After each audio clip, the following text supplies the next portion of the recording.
Hot Toys Captain America Endgame.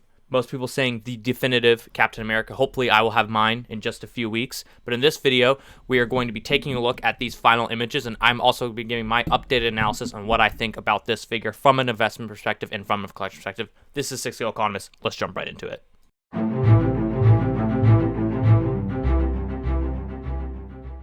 What is going on? Welcome to another video. This is 6 Scale Economist. In today's video, we're doing an updated hot or cold investment analysis on the Hot Toys 1/6 scale Captain America from Avengers Endgame. As always, first we're going to talk about this here from a collector perspective, and then we're going to talk about it from an investment perspective, and I'm going to give my thoughts because I know this is a figure that a lot of people have been asking questions about, deciding whether or not to pick it up.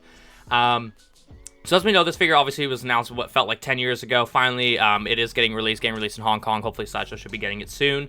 Retail for $274. Here are the final blogger photos that we got from Hot Toys. He looks fantastic. Now, there are reviews out there. Jedi Patrol, Man of Hot Collectibles, Justin's Collection, they all have the reviews already out there. So make sure to check those out if you want to actually see the actual figure. I will be getting my figure hopefully within the next 2 weeks, try and get a review out for you guys. But it sounds like, you know, from what people are saying, it sounds like obviously the head sculpt is great now. Which is awesome, and he just looks fantastic. Like, this is the definitive Captain America. I don't have a Captain America in my collection. I've been waiting for this Captain America, excited to just get it in the collection. Unfortunately, it's not battle damaged. There are rumors right now that we are getting a battle damaged one, so if you would prefer to get a battle damaged one, it might be worth holding off, but I feel like I'm gonna be, man, that head sculpt looks really good. Yeah, that head sculpt looks amazing. I'm so stoked to get this figure with Milner and the shield. Like, it's gonna look so sick. And for those updated, I did pre-order my Battle Damage Thanos and Mark 85, so this is gonna be a great set to have together. I try and keep it tight on Marvel, you guys know that, but this is one that I just could not pass up on. Like, he looks fantastic from a collector perspective. It looks like they fixed like the issues that people had with it. His shoulders don't look like too broad. I still think concept art Captain America is the best body shape for Captain America, so pretty happy with that. Like, he looks like he's like pretty imbalanced, and the head sculpt is just fantastic. So from a collector perspective, it remains the same for me. I really like this figure, and I'm excited to get in the collection. Now, the reason why I imagine most of you are here from an investment perspective. Look, from an investment perspective, I don't really like it that much.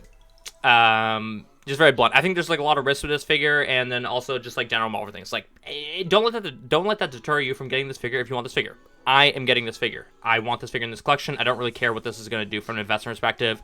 But here are my issues with this guy. One, this guy is probably going to be incredibly overproduced. We've seen it with Captain America's in the past. I'm pretty sure Infinity War Captain America is still available. Maybe just recently when waitlist on Sideshow, but still available for retail. I mean, that thing has sat. We all know what happened to Mark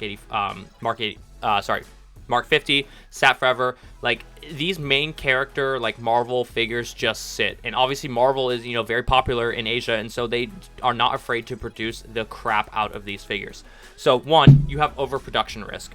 Two, you definitely do not underestimate the power of this risk. You have reissue risk with a battle damage version. If a battle damage version comes out, many people are going to pass on this figure in lieu of the battle damage figure.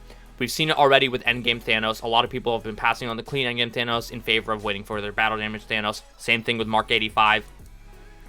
It's just, whether you prefer battle damage or not battle damage, is basically like you're doubling the quantity of this figure, because I would assume 95% of people who are buying this figure are going to be getting one or the other, not getting both. So you have just so much supply issue with this. And then on top of it, in general, Marvel figures tend to not do... Marvel figures outperforming the secondary market are really few and far between. You have a lot of figures that will outperform on a percentage basis better than any Star Wars figure have or ever will in the secondary market. Some examples are like Scarlet Witch, Falcon from Civil War. Different figures like that. That's something that can happen in Star Wars, but what Marvel lacks in the secondary market is consistency. Their figures tend to not do that well consistently in the secondary market. Infinity War Captain America, obviously we don't need to go over that. Everybody knows how poor that figure has done in the secondary market. Really big underperformer. Concept art Captain America, even still like a really great Captain America, it's okay in the secondary market. It's nothing like too super crazy. Civil War Captain America, kind of a similar issue. Maybe went up, probably like 30-ish% in the secondary market. But like if you're deciding between getting this figure and getting a Star Wars figure, like on a percentage basis, that Star Wars figure, most of the time, if you pick the right one, is just gonna do better. So if you are indifferent from a collector perspective, I tend to lean towards Star Wars figures. Age of Ultron Captain America, similar story. This one actually, has done pretty well in the secondary market. Obviously, all these Captain Americas are getting hurt right now, just in general with the Endgame version getting released. But I would just say from an investor perspective, like, it's nothing crazy. And so if you are on the fence about picking this up, or even picking up a different Marvel figure, or picking up a Star Wars figure, like, Star Wars figures tend to do better in the secondary market if your budget is constrained, and you're indifferent from a collector perspective. You should, in my opinion, go for what you think will do better in investment perspective, so that you have the flexibility to change your mind going down the road without losing money. But with that being said, like I said before, I love this figure from a collector perspective. I don't really care from an investor perspective. I'm going to be getting this figure. Will I be bummed out if we get a battle damage version? Yes, mainly because I already have battle damage Thanos and in Mark 85 coming, so it might look a bit odd to have this clean version with it. That's just something I'm gonna have to live with if we end up seeing a battle damage version. Probably not out of the cards for me. I'll take a look at it, but if I really like the battle damage version, I wouldn't be surprised if I end up selling this guy at some point to get the battle damage version, in which case I am positive I will lose money on it, but that's all part of the game. I'm still very excited to get this figure, and I think it's going to be a great figure to have.